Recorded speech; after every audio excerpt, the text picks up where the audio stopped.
From November 14th to 21st, we're inviting you to join us for a powerful trip to Ghana. This isn't just a vacation. This is a chance to walk through the same places where many of our people were captured, held, and shipped off into slavery.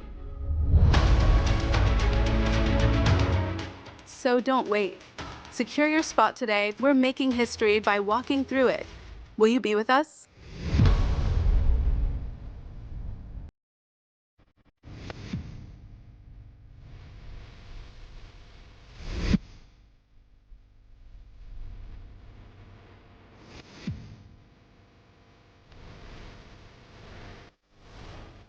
More and more, FBAs are really getting sick and tired of all the anti-black racism. They didn't had enough. A lot of us are saying today, like, look, we tried desegregation. We tried to ally. We tried to do all this stuff, and none of this stuff have worked. Case in point, our brother here, he's going to make up a great point because this is something they do with children and a whole lot of other people. Let's check this out. At this point, when you have two kids that can't agree on anything, they always constantly bickering and fighting and arguing, what do we normally do? You separate them. Segregation might be the best way, might be the best course of action at this point.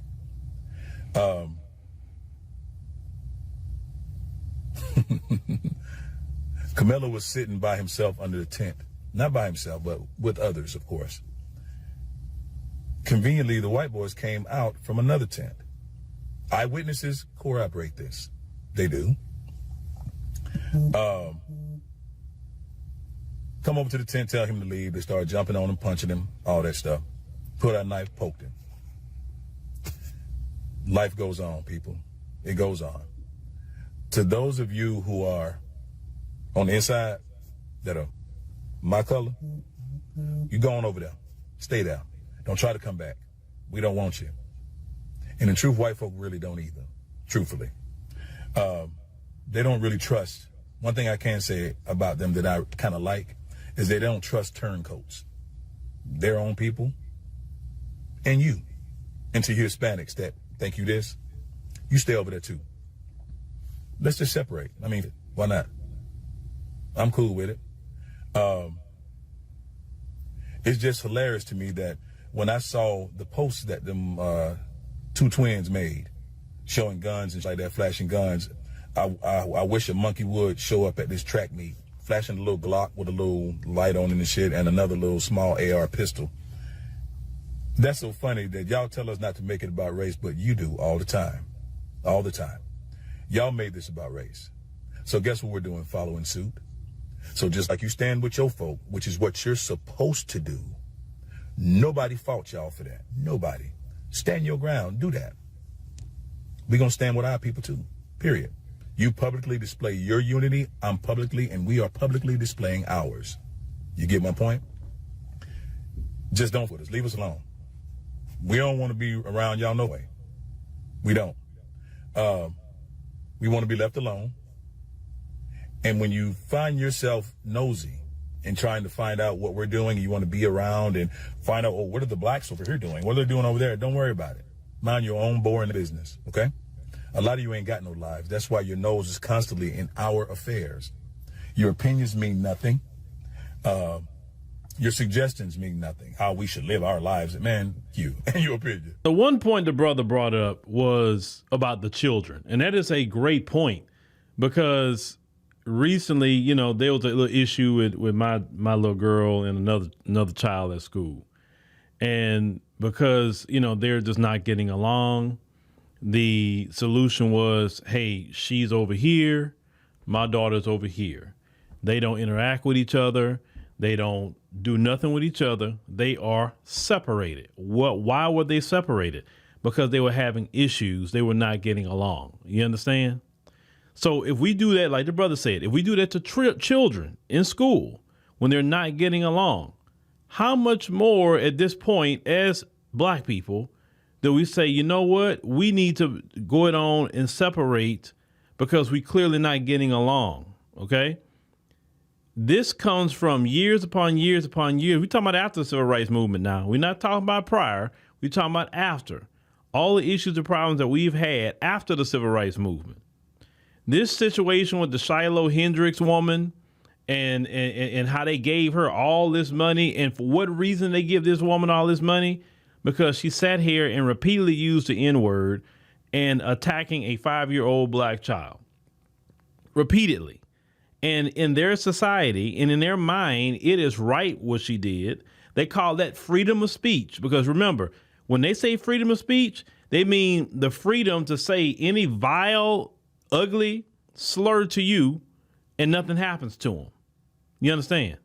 Look at the message that was sent in their society. If you called black people that name, you're going to get paid. You think it's not going to encourage more of them to do the exact same thing? Why are we as FBAs trying to work out anything? Why are we wasting our time when clearly this is their get down? Just like the children in school, you separate them. You say, hey, go on your side. You go on my side. Why do you think more black people is constantly now saying this? We tried desegregation. We tried it all. And who messed all that up? It wasn't FBAs. It was them. Then these other groups that come in who aren't them, and they want to get on the team with them, attacking FBAs. Some of them think they're white until they turn around and show them that they're not really white. And they tell them, get your happy self out of this country and go back to where you come from. Then all of a sudden they talk about their racism. But all before, when it was joining with them against us, there was no issue and problem with them people, right? The only thing that I'm saying, the whole thing is that I think personally, and I've said this before, black people need 1,000 years of separation. And after 1,000 years, maybe we can have a conversation at that point. Because sometimes, like they say, you gotta miss people a little bit sometimes to treat them better, right? Well, they say absence made the heart grow fonder, but here's the thing. It's not that we going in their area. It's not that we trying to invade their spaces or be in their business. No. It's like the brother said. We could be minding our own business. We could be at our own restaurants, our own lounges, our own nightclubs, our own whatever we have going on. And wherever we at, eventually, you're going to see them coming through the door. And it's like, when we know it's some lily white stuff and it's not a place we want to be, like, I ain't going over there. And we don't. Do you see us invading their all white enclaves that they have in a lot of places in this country? No, we're not there. Now, we in the major cities, but we're not going to these little towns they have. We don't want to be there. There's no reason for us to be there. Right? But they the one did not want to get along. Black people begged them, especially the civil rights generation. They wanted to beg them. They said they wanted to pray with them. They wanted to, be good Christians with them. And what did they do in return? Still harm them. Still harming us. So is that a point like, bruh, like, I think it would be better for everybody at this point that we go in our area, our corner, they go in their corner, and we all good at that point, because clearly we can't get along. Our children can't be at the same playground with theirs because one of their parents will come up saying the N-word repeatedly, and then they'll get paid over $500,000 for doing it.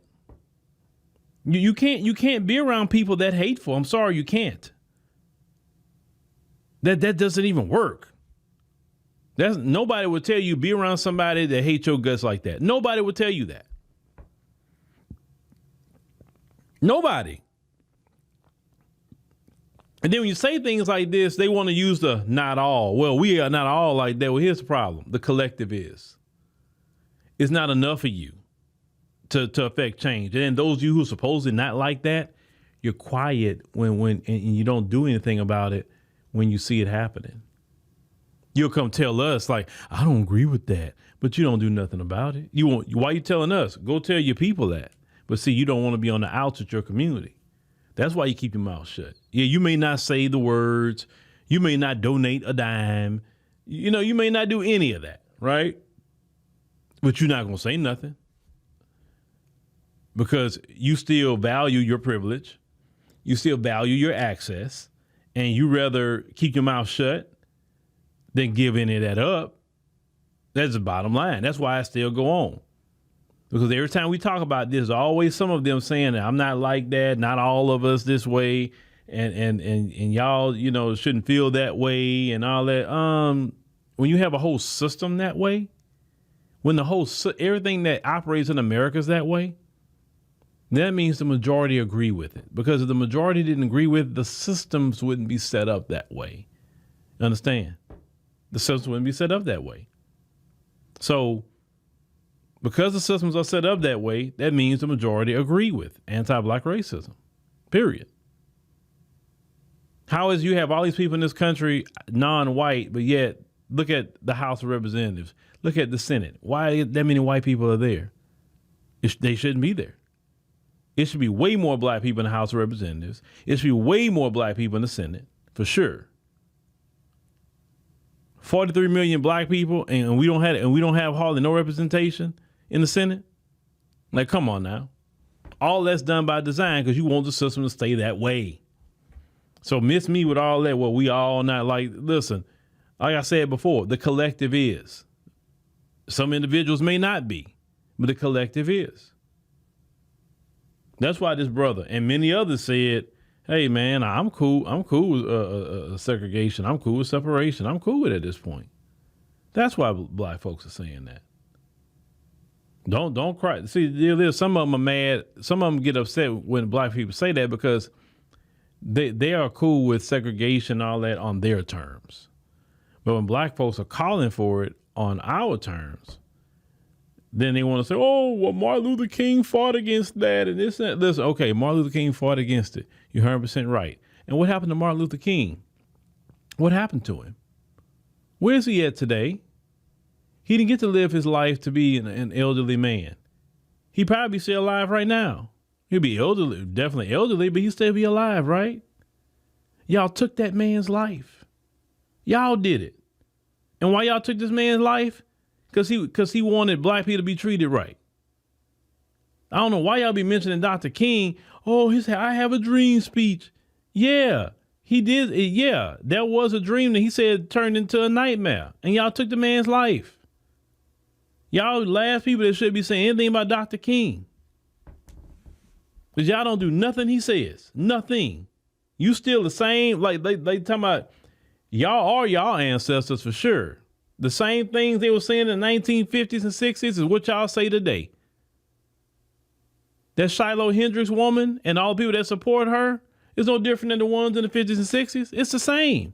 But like I told y'all, it's a culture. It's their culture. And you can't change culture. The only way you can, only solution there is to that kind of culture is this here. That's the only solution you have. Black folks don't have the energy to be dealing with that no more. Like begging you to change. Oh, why you this way? Nobody cares at this point. Why you the way you are? Nobody cares. Black folks looking for peace. And I'm a firm believer of, I like to get thousands of miles away from you personally, not just a couple of hundred, thousands. I like that big, like Trump say, that big, beautiful Atlantic Ocean. I like to get that in between you personally. If you want to get down on how I feel, that big, beautiful Atlantic Ocean is a good way of separation. But yeah, black folks are tired. It is what it is. Tired of gentrification, tired of the gerrymandering, tired of the cultural appropriation, tired of the anti-black racism. It's just annoying. It's annoying. And that's why black folks saying, yeah, bring it up, bring segregation back. We are good.